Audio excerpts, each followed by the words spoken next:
मैं इतना नगरी विधानसभा में 2 जगह भेंट मुलाकात कार्यक्रम है और नगरी तो वैसे भी तपोभूमि है, सप्तर्षियों का की भूमि है, श्रृंगी ऋषि उनका आश्रम और साथ ही साथ जो हमारे प्रदेश की सबसे बड़ी नदी महानदी को उद्गम स्थल है, तो वहाँ जाने का अवसर मिल रहा है। और मुख्यमंत्री जी 3/4 विधानसभा से ज़्यादा आप कवर कर चुके हैं अभी तक। मुखिया होने के नाते क्रियान्वयन देखे हैं जमीनी स्तर पर, जो पार्टीगत है उसमें भी कुछ रिजल्ट तो सामने आया होगा, आप देखे हैं। विधायकों की परफॉर्मेंस में क्या कहेंगे? देखिए, मुख्य रूप से बात यह है कि जो शासकीय योजना है, चाहे गरीबों को राशन देने की बात हो, चाहे भूमिहीन श्रमिक न्याय योजना, गोधन न्याय योजना और राजीव गांधी किसान न्याय योजना, धान खरीदी, लघु उपज खरीदी, ये सब चल रहे हैं और इस जो शासन की योजनाओं का लाभ आम जनता इसे उठा रही है। और यदि पार्टी की बात करें तो 5 उपचुनाव हुए, 5 उपचुनाव हम पार्टी से लड़े और सभी जगह रिजल्ट हमारे फेवर में आया है। बीच में आप टेस्ट तो यही होगा, लिटमस टेस्ट तो यही है कि नगरीय निकाय चुनाव में क्या रिजल्ट रहा, उपचुनाव में रिजल्ट क्या रहा। तो ये सारे चुनाव हम जीते हैं। तो जहाँ तक कि कैंडिडेट की बात है, कैंडिडेट अभी तो हम ये वाला कार्यक्रम चल रहा है, भेंट मुलाकात कार्यक्रम, और लगातार जो विधायक हैं उनको बता भी रहे हैं कि आपको ये काम और करना है अपने क्षेत्र में। तो स्थिति सुधरेगी तो टिकट किसी क्यों काटेंगे, जिसकी नहीं सुधरी तो फिर पार्टी तय करेगी। ठीक है। गोबर का पेंट भी कल आपने, देखिए, शुरू से ही हमारा उद्देश्य ये है कि ये जो गौठान है उसमें मल्टीपल एक्टिविटी हम लोग को करना है।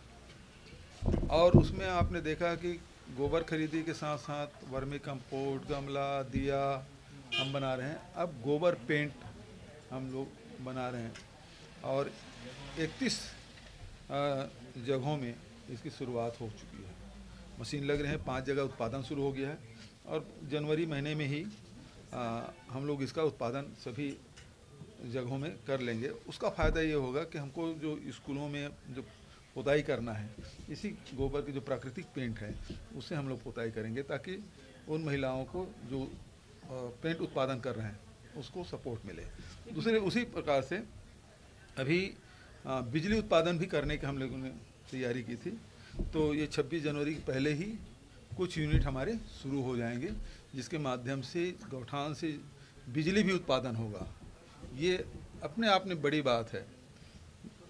एक चीज़ देखिए, ये जो सुराजी गांव जो योजना है उसके माध्यम से लगभग अब 9000 जगहों में हमारा खाद का उत्पादन हो रहा है, रासायनिक खाद के बदले हमारी जैविक खाद। देखिए, ये धर्मांतरण के नाम से राजनीति करते हैं।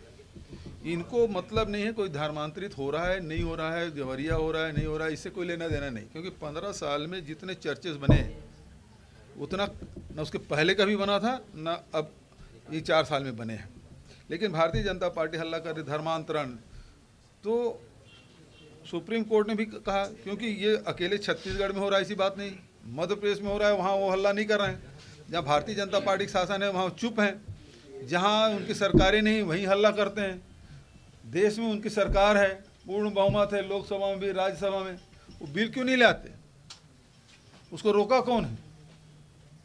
तो वो काम तो करना नहीं, उनको तो राजनीति करना है। मतलब समाज में जहर कैसे घोला जाए, भाई भाई से को कैसे लड़ाया जाए, क्योंकि जब तक के वो लड़ाई नहीं कराएंगे तब तक के उनका भला होने वाला नहीं है। तो ये समस्या खड़ा करते हैं, समस्या का निदान नहीं सोचते। यदि करना है तो लोकसभा में आपकी सरकार है पूरी, ये समस्या पूरे देश भर में, और नॉर्थ ईस्ट में सरकार है, और वहाँ आदिवासी कन्वर्टेड क्रिश्चियन तो 50% से 90% तक के हैं। सबसे पहले वहाँ लागू करे वो, फिर यहाँ बात करें। जहाँ सरकारें वहाँ चुप है। ये दोहरा मापदंड इनका है।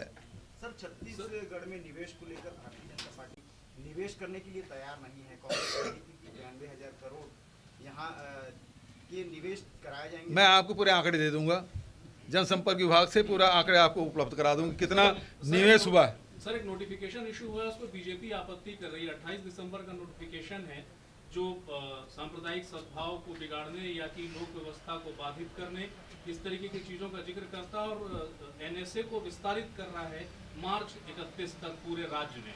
इसको कह रहे हैं कि नागरिक अधिकार या प्रतिरोध को अभिव्यक्त करने के लिए रोकने की कोशिश है सरकार की। चलो ठीक है, देख लेंगे। और कोई बात? सर, मनोहर लाल खट्टर व्यक्ति उन्हें समझ नहीं आती है, कभी वो शिव भक्त बन जाते हैं, कभी उनकी जाते हैं। देखो, ये देश में जितने दूसरे देशों में ये है कि उनका एक धर्म है, एक ग्रंथ है, एक उनका इष्ट है। हमारा देश ऐसा है जहाँ अलग अलग मान्यता के लोग हैं, इतने सारे ग्रंथ हैं कि हम ये नहीं कह सकते यही हमारे सर्वमान्य ग्रंथ है। हम गीता भी पढ़ते हैं, हम वेदों को मानते हैं, उपनिषद को मानते हैं, रामायण को मानते हैं। तो हमारा कोई एक ग्रंथ नहीं है, हमारे बहुत सारे ग्रंथ हैं और बहुत सारे हमारे ऋषि हैं। किसी एक ऋषि की बात को हम इसी प्रमाणिक नहीं मान सकते, वो भी प्रमाणिक है, लेकिन दूसरे ऋषि बोले हैं वो भी हमारे लिए प्रमाणित है। तो कोई एक ऋषि हमारा नहीं है, हमारे बहुत सारे ऋषि हैं। उसी प्रकार से हमारे इष्ट बहुत हैं। हम शिव को मानते हैं, कृष्ण को मानते हैं, राम को मानते हैं, गुरु को मानते हैं। ये देश तो ऐसा है कि गुरु को ईश्वर के समकक्ष खड़ा कर दिया। गुरु गोविंद दो खड़े काके लागू पाए, बलिहारी गुरु आपने गोविंद भी बताया। तो जो गुरु है आखिर वो इंसान है, और इंसान अपने तप से, अपने अध्ययन से और अपने ध्यान से, योग से वो इतना ऊंचाई प्राप्त कर लेता है, ईश्वर के समकक्ष हो जाते हैं। तो ये तो देश तो ये है, वो आंदोलन, भक्ति आंदोलन के ये सबसे बड़ा उपलब्धि कि गुरु है वो गोविंद के बराबर है। तो हमारे देश में विभिन्न प्रकार के मान्यताएं हैं, विभिन्न बहुत सारे रास्ते हैं, है ना। तो खट्टर जी को समझ आना नहीं है, समझे ना। और भक्त और भगवान के बीच संबंध क्या होता है ये तो कोई भक्त ही जान सकता है, खट्टर जी नहीं समझ पाएंगे। Thank you. लेटेस्ट न्यूज के लिए सब्सक्राइब करें और न्यूज अपडेट्स के लिए बेल आइकन पर क्लिक करें।